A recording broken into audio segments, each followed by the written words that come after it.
Depuis que j'ai commencé à étudier l'islam, l'une des choses qui m'a le plus frappé a été l'interdiction absolue de l'alcool et des drogues. Au début, j'avoue que je trouvais cela trop radical, une restriction inutile. Après tout, dans chaque culture, dans chaque société, boire est considéré comme quelque chose de normal. Vendredi soir, fête, moment de tristesse, il y a toujours un verre à la main. Mais ensuite je me suis arrêté pour réfléchir, si nous passons toute notre vie à le fuir, le vivons-nous vraiment? L'islam dit non. Affronter la réalité de front, sans masque. C'est la vraie force. Et j'ai réalisé que l'alcool est l'un des meilleurs outils de contrôle qui soit. Les gouvernements adorent ça. Cela maintient les hommes faibles, distraits et dépendants. L'islam tue le mal dans l'œuf. Ce n'est pas une faiblesse, c'est un vrai pouvoir. J'ai vécu ce rêve, les clubs, le champagne, les bouteilles chères, les espaces VIP. Et savez-vous ce que j'ai découvert? Tout cela n'est qu'illusion. Vous êtes entouré de gens qui ne se soucient pas de vous, la musique est trop forte pour penser et le lendemain vous vous réveillez avec un mal de tête, votre corps est détruit et votre argent a disparu. C'est la réalité. Je regarde en arrière et je me demande comment j'ai pu être si naïf. L'islam enseigne que nous n'avons pas besoin de tout cela pour célébrer la vie. Vous n'avez pas besoin de vous empoisonner pour ressentir de la joie. Le vrai bonheur est dans la prière, dans la famille, dans le but. Comparez cela à un homme allongé sur le trottoir d'une boîte de nuit. Qui est vraiment libre? Qui est vraiment fort? C'était l'une des plus grandes leçons que j'ai eues. Il faut comprendre, l'alcool n'est pas qu'une boisson. C'est une arme. Voir l'histoire. Tous les empires, tous les régimes corrompus ont toujours encouragé la consommation. Pourquoi? Parce que les gens ivres sont faciles à contrôler. Ne remettez pas en question, ne résistez pas, ne vous battez pas pour la vérité. L'islam a été la seule religion qui s'est levée et a dit, cela détruit l'homme, cela détruit les familles. N'y touchez pas. C'est la sagesse, c'est la loi divine. Quand je regarde mon passé et que je vois combien de mauvaises décisions, combien d'erreurs ont été alimentées par l'alcool, je comprends que le Coran nous protège de nous-mêmes. Ce n'est pas une restriction, c'est une protection. Et une fois que j'ai vu ça, je ne pouvais plus l'ignorer. Maintenant, parlons de drogue. Marijuana, pilule, poudre, peu importe. Les gens disent que c'est amusant, relaxant et même créatif. Mensonge. C'est l'évasion. La vie est difficile, elle demande de la concentration, de la discipline et de la clarté. La drogue détruit tout ça. Ils font de vous quelqu'un de paresseux, de paranoïaque et de faible. Et le pire, ils vous convainquent que vous êtes éclairé. Vous pensez avoir découvert quelque chose de profond, mais en réalité vous êtes simplement défoncé. L'islam interdit tout cela. Aucune ivresse. Au début, je pensais que c'était exagéré. Puis j'ai compris, bien sûr, c'est comme ça. L'islam forme des guerriers, des dirigeants, des protecteurs. Comment diriger si vous êtes fou? La vérité est que les vrais hommes n'ont pas besoin de substances pour se sentir forts. Ils ne dépendent pas d'un verre pour avoir confiance. C'est une faiblesse déguisée en plaisir. Vous êtes à une fête et vous avez besoin de 3 bières pour parler à une femme. Ce n'est pas de la confiance, c'est de la dépendance. L'islam dit, soyez un homme sans cela. Développez-vous jusqu'à ce que vous puissiez vous tenir debout, sobre, avec l'esprit clair. Et j'ai commencé à réaliser que chaque fois que je pensais avoir besoin d'alcool, ce n'était qu'une excuse. Ce n'était pas du pouvoir, c'était de la faiblesse. L'islam supprime cette faiblesse. Et lorsque vous arrêtez de compter sur ces béquilles, vous commencez à découvrir qui vous êtes vraiment. Pour la plupart des gens, c'est effrayant. Avez-vous déjà réfléchi à la raison pour laquelle l'alcool et les drogues sont partout? Pourquoi des publicités pour la bière apparaissent-elles dans chaque jeu, des clips vidéo glorifient la marijuana, des célébrités poussent-elles la médecine? Parce que c'est du business. Des milliards de dollars sont dépensés pour maintenir les gens dépendants. Et quand on est dépendant, on dépense toujours son argent pour les mêmes poisons. L'islam le sait depuis plus de 1400 ans. C'est pourquoi Allah dit, restez à l'écart. Ce n'est pas seulement pour la santé ou la spiritualité, c'est pour la liberté. Quand tu es sobre, personne ne peut te vendre un faux bonheur. Vous devenez intouchable et le système n'aime pas ça. C'est pourquoi l'interdiction de l'alcool et des drogues n'est pas seulement une question religieuse. C'est la révolution. J'ai vu des maisons détruites. Des enfants qui grandissent dans le chaos. Des pères ivres, des mères toxicomanes, des mariages ruinés. Les gens agissent comme si c'était normal, mais ce n'est pas le cas. C'est maléfique. L'alcool et la drogue déchirent les familles plus que toute autre chose. Et l'islam? Étouffer le problème dans l'œuf. Pas de boisson, pas de pilule, pas de maison détruite par ce poison. Ne me dis pas que c'est une coïncidence. Ne me dites pas que ce n'est pas la sagesse divine. Chaque fois que je rencontre une famille musulmane forte, sobre, disciplinée et unie, je vois la différence. À comparer avec le modèle occidental, croulant sous le poids des vices. Lequel des deux semble le plus vrai? Voici une vérité que personne ne veut admettre, l'alcool et les drogues ne font pas le bonheur. Ils offrent une évasion temporaire, un faux high qui vous laisse plus vide qu'avant. Vous sortez, buvez, fumez, riez pendant quelques heures, et le lendemain vous vous réveillez malade, fatigué, sans argent, toujours confronté aux mêmes problèmes auxquels vous avez tenté d'échapper. Ce n'est pas de la joie. C'est de l'autodestruction. L'islam interdit ces poisons car il ne veut pas que les hommes et les femmes perdent leur vie à courir après des illusions. Le sommet passe, mais les dégâts demeurent, une santé ruinée, des familles brisées, un avenir perdu.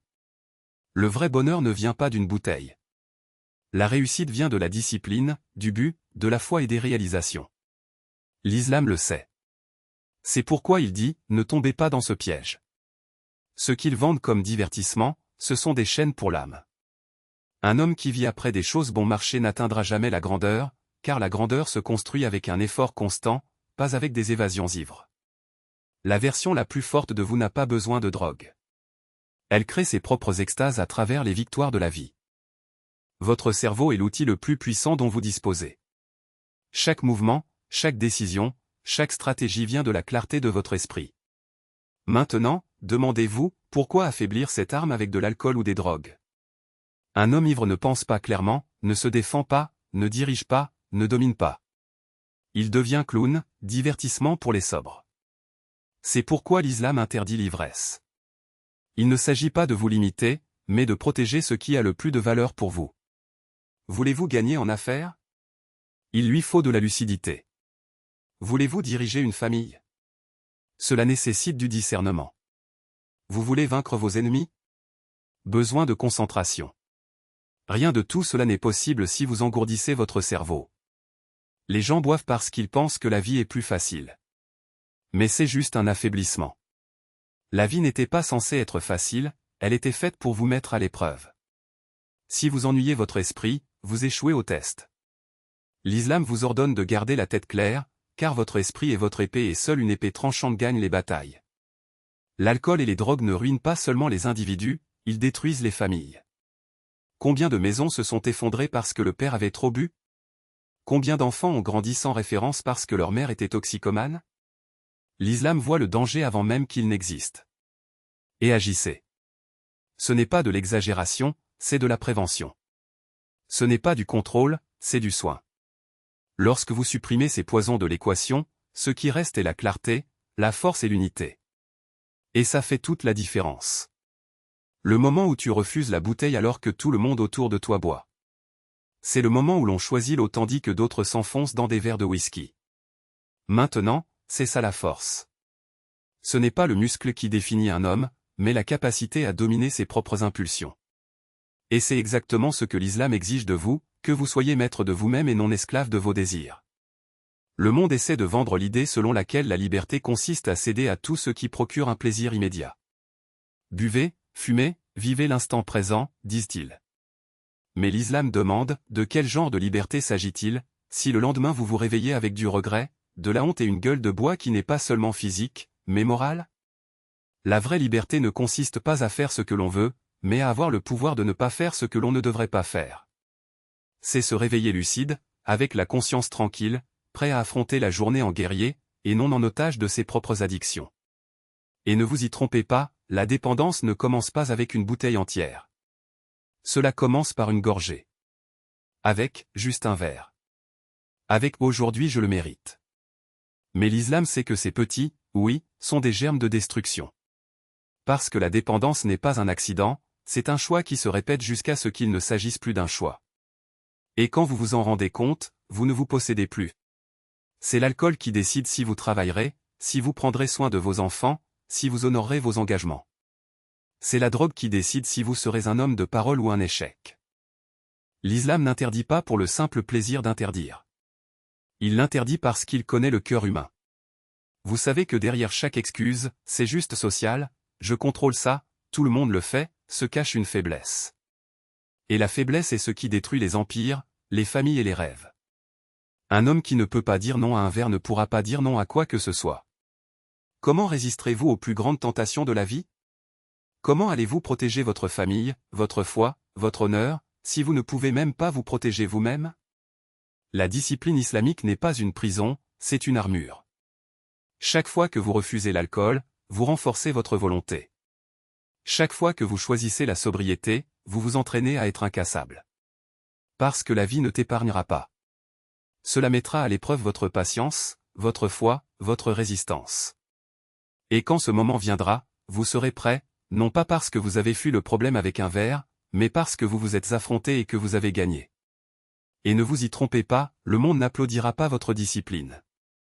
Il tentera de vous affaiblir. Ils vous traiteront d'impartial, de démodé, de radical. Mais qu'y a-t-il de plus radical, être le seul sobre à une table d'ivrogne, ou être l'un des plus faibles de la foule? L'islam ne veut pas d'adeptes médiocres. Il veut des dirigeants. Des hommes qui ne cèdent pas à la pression, qui ne se laissent pas entraîner par le courant. Des hommes qui, quand tout le monde autour d'eux perd la tête, gardent leur sang-froid. Qui, quand tout le monde cède, restent fermes. La sobriété n'est pas seulement une règle, c'est un avantage. Pendant que d'autres gaspillent du temps, de l'argent et de la santé à cause de dépendance, vous construisez. Pendant qu'ils se vautrent dans les regrets, vous récoltez le respect. Pendant qu'ils se réveillent avec la gueule de bois, vous vous réveillez avec un but. Et au final, ce sont les sobres qui écrivent l'histoire. Ce sont les disciplinés qui dirigent les nations. Ce sont les forts qui laissent des héritages. L'islam ne vous demande pas d'être parfait. Il vous demande d'être meilleur. Cela ne vous oblige pas à ne jamais tomber, mais à ne jamais renoncer à vous relever. Et la première victoire est celle-ci, refusez ce qui vous affaiblit. Parce qu'un homme qui se domine est inarrêtable. Un homme qui contrôle ses désirs est libre. Et un homme libre n'a pas besoin d'alcool pour se sentir fort parce qu'il l'est déjà. Une ressource à construire, pas à détruire. Chaque argent dépensé en poison est un argent volé à l'avenir de vos enfants, à la sécurité de votre famille, à une œuvre caritative qui pourrait changer des vies.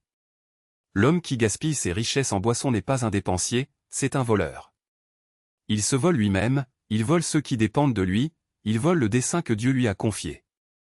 L'islam n'interdit pas l'alcool pour vous priver de plaisir, mais pour vous libérer de la prison du gaspillage. Parce qu'un homme qui contrôle son argent est un homme qui contrôle son destin. Et que se passe-t-il lorsque l'argent vient à manquer? La honte arrive. L'homme qui boit aujourd'hui pleure demain. Il pleure quand la note du bar ne paie pas, quand sa femme menace de partir, quand ses enfants demandent pourquoi il n'y a pas de nourriture sur la table. L'islam ne veut pas vous voir dans cette position. Il veut vous voir debout, la tête haute, vous regardant dans le miroir et sachant que chacun de vos choix a été fait avec un but précis. Parce que la vraie richesse ne réside pas dans ce que vous consommez, mais dans ce que vous construisez. Et ne vous y trompez pas, l'alcool n'est pas qu'une addiction, c'est un piège. Un piège qui commence avec un verre, innocent, et se termine avec un homme à genoux implorant une chance de plus.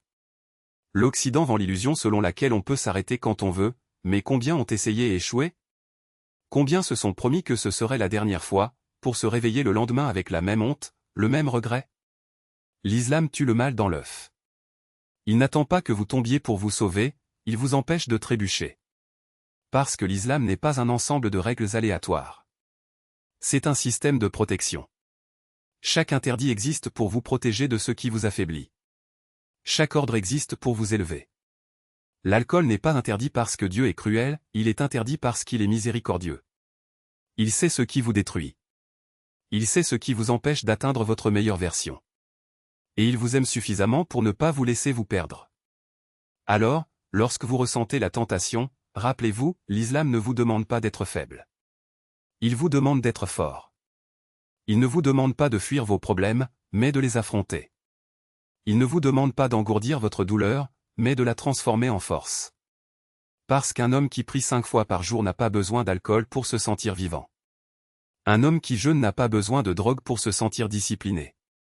Un homme qui vit selon l'islam n'a pas besoin de poison pour savoir qui il est. Et quand on choisit la sobriété, on choisit la clarté. Choisissez l'honneur. Choisissez un héritage qui ne sera pas effacé par la gueule de bois du lendemain. Choisissez d'être le genre d'homme qui n'a pas besoin de béquilles pour marcher, car ses jambes sont suffisamment fortes pour supporter le poids de cette responsabilité. Choisissez d'être libre. Car en fin de compte, ce ne sont pas les faibles qui changent le monde. Ce sont eux qui sont sobres. Ce sont eux qui sont disciplinés. Ce sont eux qui regardent la tempête et disent « Je suis plus fort ». Et l'islam ? L'islam est la boussole qui vous y guide. Parce que chaque centime que vous jetez en poison est une brique de moins dans la maison qui devrait abriter votre famille. C'est un livre qui ne sera pas écrit, un rêve qui ne se réalisera pas, une prière qui ne sera pas exaucée. L'argent qui coule dans les égouts est le même qui devrait nourrir les affamés, éduquer les orphelins, construire des mosquées qui éclaireront des communautés entières. L'islam ne vous demande pas d'être pauvre, il vous demande d'être sage. Puissiez-vous comprendre que votre richesse n'est pas la vôtre, mais un prêt d'Allah, et que toute dépense est une comptabilité. Comment lui expliquerez-vous que vous avez préféré financer votre propre ruine plutôt que de construire un avenir? Et ne vous y trompez pas, l'ivresse n'est pas que physique. C'est spirituel. C'est un brouillard qui recouvre le cœur, qui affaiblit le lien avec le divin, qui transforme l'adoration en un simple acte. Comment allez-vous vous prosterner devant Allah avec un esprit assombri, un cœur lourd, une âme divisée? La prière requiert de la présence. Le jeûne demande de l'endurance. La réflexion nécessite de la lucidité. Et l'alcool? L'alcool vole tout ça. Il n'est pas étonnant que l'islam l'interdise car l'adoration n'est pas un rituel vide de sens, c'est un état d'être. C'est se tenir devant Allah avec chaque fibre de votre être, avec chaque pensée alignée, avec chaque battement de cœur qui lui est dédié. Imaginez que vous essayez de prier ivre. C'est un affront. Imaginez jeûner avec une gueule de bois. C'est de la torture. L'islam dit, votre relation avec Dieu est sacrée, et tout ce qui l'obscurcit doit être étouffé dans l'œuf. Parce que ce ne sont pas seulement des individus qui sont perdus, mais des sociétés entières.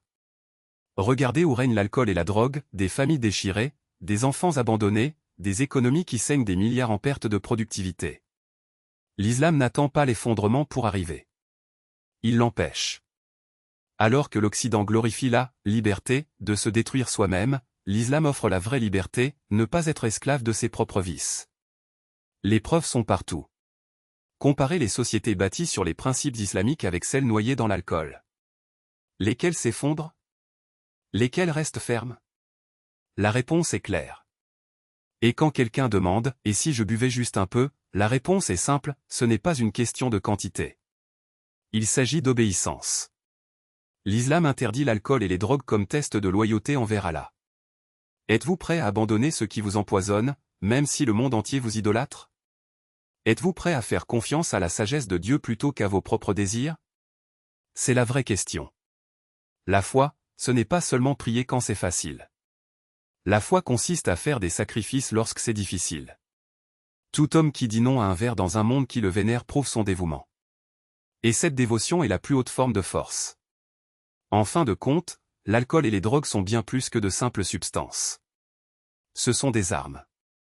Des armes qui affaiblissent les hommes, déchirent les familles, détruisent les nations et vous détournent d'Allah. L'islam les interdit parce que c'est la religion de la force, de la clarté, du but. Et si vous regardez autour de vous aujourd'hui, vous comprendrez pourquoi. Les hommes les plus forts ne sont pas ceux qui coulent au fond de la bouteille. Ce sont ceux qui se réveillent pour la prière du Fajr, qui protègent leur famille, qui refusent de laisser le poison dicter leur vie. C'est le choix final, rejoindre les milliards qui se gaspillent ou se tenir aux côtés de quelques-uns qui vivent dans la discipline. L'islam vous donne le modèle. L'interdiction de l'alcool et des drogues n'est pas une oppression, c'est une libération. Et quand on comprend cela, on comprend pourquoi l'islam est invincible.